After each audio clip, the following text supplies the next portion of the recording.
Is fast food worth it in 2025? I want to talk about something that frankly I think is changing the game when it comes to fast food.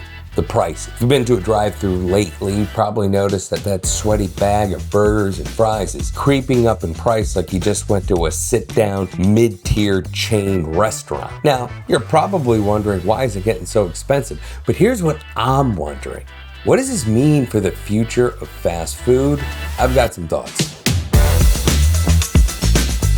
You probably noticed that the cost of eating out has skyrocketed, from dine-in to drive-thrus to food trucks. At every level, eating out costs more. That price hike puts fast food in the spotlight, and it ain't a good look. Fast food used to be the easy, affordable option, the place you'd go to when you're too broke, too tired, not enough time. Hey, let's hit up a drive-thru. But now, not so much. The price hikes at chains like McDonald's and Taco Bell have shattered the image we once had about these craveable foods being so incredibly cheap. I mean, look, at one point it felt like you went to Taco Bell not because the food was appetizing, but because you couldn't afford not to go. I remember Arby's 5 for $5 deal, where you got 5 Arby's roast beef sandwiches for $5. I don't think anyone in the history of Arby's has ever wanted to eat 5 Arby's roast beef sandwiches in a single sitting, but it's that kind of deal that gets you to walk into the door or pull up to the drive-thru. So, fast food prices in 2025, how did we get here? I got a couple thoughts. First one, the cost of labor. In a post-pandemic world, wages are up. Look, when we were getting through the pandemic, in order to attract staff, wages had to increase. Now, when wages increase, that means the cost of goods, products, or in this case, the Big Mac on the menu is going to cost you more too. Now, when that happens, people start to go, hey, wow, how much is a Big Mac?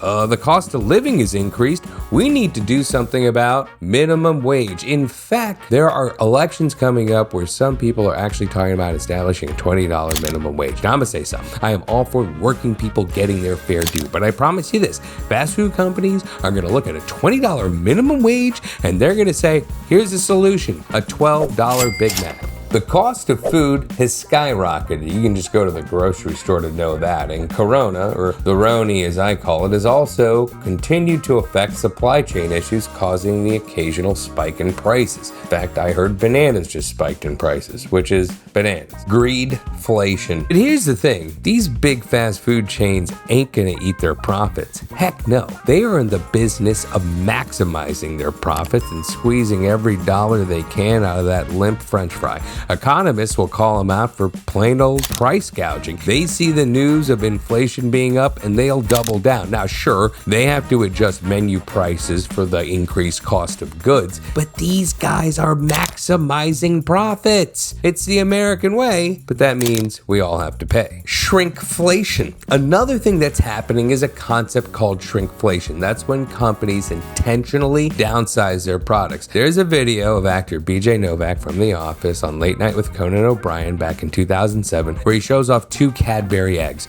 One's from the current year, one's from 3 years ago. And guess what? The one from 3 years ago is actually bigger. Now, it's kind of tough to prove that with fast food. Fast food restaurants say, hey, our food is the same size, and last time I checked, the Big Mac I ate in 1985 was eaten in 1985. But it has been reported by outlets like Bloomberg that there has been incidents of shrinkflation happening with fast food restaurants, and frankly, it's all over socials too. Customers notice the Big Mac is shrinking. Real estate and dynamic pricing. Look, there are boom towns and there are bust towns. That's why an apartment in New York City costs more than one in Flint, Michigan. The same holds true for fast food. For S&Gs, that's shits and giggles if you're an adult, I priced out 5 Big Macs in 5 different cities and got 5 different prices. Newsflash, a Big Mac in Midtown Manhattan cost more than one in St. Louis, Missouri. Now, varying real estate has always been a factor, but consider the fluid nature of real estate. Do you live in a neighborhood neighborhood that just got a new matcha latte food truck park? Well, if you do, chances are the McDonald's franchisee owner has, and he is adjusting your Big Mac prices accordingly. Welcome to the nature of real estate and dynamic fast food pricing. It's why McDonald's can cost a whole lot more at a concert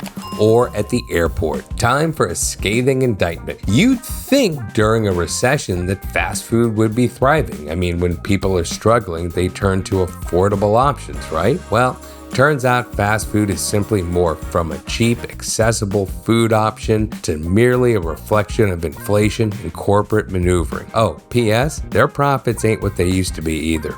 People are tired of overpriced meals not living up to the hype. So where does that leave fast food? To be honest, it seems like an idea that just doesn't make sense anymore. People want to eat cheap. They're going to go to the grocery store and cook at home, not go to a fast food restaurant and drop $100 for a hit or miss meal. But here's my question to you. Do you still hit up fast food? Is it for the convenience, or have the prices made you say, it's not worth it anymore? Let me know in the comments. If you like this video, give this video a like. And if you like these food takes, consider subscribing to the channel, and catch you on the next one.